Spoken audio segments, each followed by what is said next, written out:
So today's conversation is a continuation of our last conversation about coaching. And so the last video we did, I had in a newsletter, and one of my dear friends and colleagues, and she's actually a former coach, sent me a message, and she said, I'd love to hear your story about coaching. And so she asked me quite a few questions, and so that's what this is about, is my experience with coaching, my coaching story. So the first question she asked me was, who was my first coach and how did I source them? So my first coach was actually Steve Chandler, who I didn't know at the time was the Godfather of Coaching. And so this was a long time ago, and he was working with my organization, and he was bringing some new insights to our organization. And I was listening to him for quite a few years, and then when he left, that's when I really wanted to start working with him.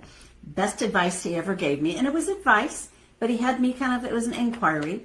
He said, because I was working for my family business, for those of you that know me, his best advice was, you need to quit.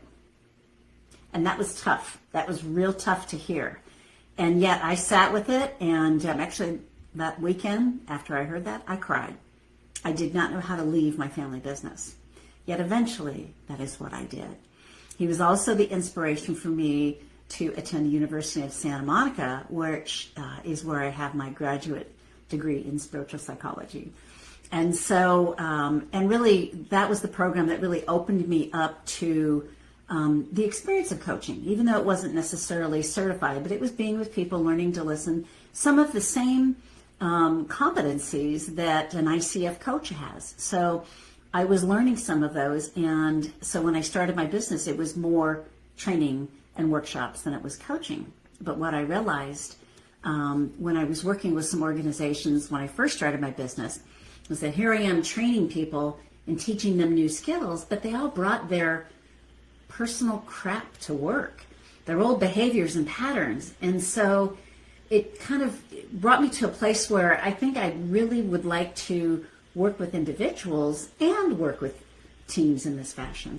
So that's where I expanded my practice to more coaching. And just happens to be at the exact same time, the University of Santa Monica was offering their first coaching program. And who was on the faculty? Steve Chandler. So it was a perfect combination. So I received my certification as a soul-centered professional coach at that time. And it allowed me to bring the tools that I learned at USM and bring it to one-on-one coaching. And then fast forward, and because I never really thought I wanted to be certified through the International Coaching Federation. I didn't want anybody to tell me how to coach. But fast forward, during the pandemic, there were a lot of people that were becoming coaches. They just put their sign up, I'm a coach, I'm a coach, I'm a coach. And I really saw the power of the credibility of the certification of being a ICF certified coach. And so I reached out to my mentor coach, Carrie, who just happened to be starting one of her mentor coach programs. And so so then I became certified through the ICF.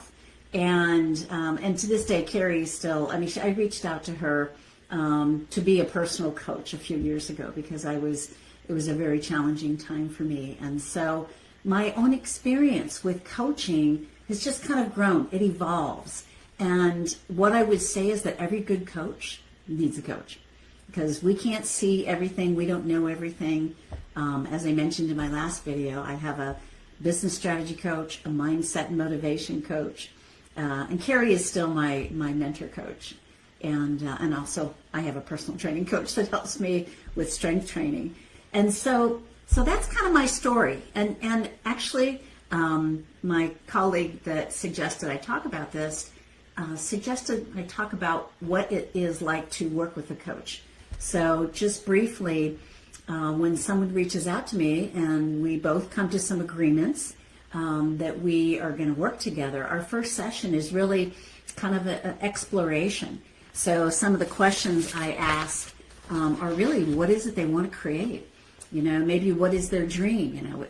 A lot of people say, what are your goals? But it's really, what's your intention, your vision? Where do you want to be? Where do you see yourself? in a certain time frame, and then what's stopping you? And so that's the key piece of coaching, is really what's stopping you. So every time we get together, we talk about, what they want to address at that point in time, and I help them find their own answers. I'm not there giving advice. I'm not there telling them. I am helping hold space for them so they can find their own answers, which I believe is what a good coach does. And then also continuing in the progress of the coach to find out, where are we at? Maybe in the beginning, somebody felt like on a scale of 1 to 10, they were a 5 with whatever it was, maybe their self-care. And as we move along and they're taking action steps, because they have to take action steps after every one of our sessions, they may get to a point where all of a sudden they're at a 9. They moved through those barriers. They moved through the resistance, and they're really achieving their goals and stepping into their intentions and living their best life, because that's really what coaching does. It helps you live a better life. So that's a little bit about my story, and I will thank Ellen for asking those questions. And if you have any questions about coaching, please reach out to me. I'd love to help you. And not only am I an executive coach in my organization, I have a few other executive coaches that work with me that are also graduates from the Soul Center Professional Coaching Program, and they're also ICF PCC Professional Certified Coaches as well too. So I think it makes a big difference. That credibility makes all the difference. So there you go. That's today's message. I look forward to seeing you in my next video. Take care. Have a great day, and bye for now.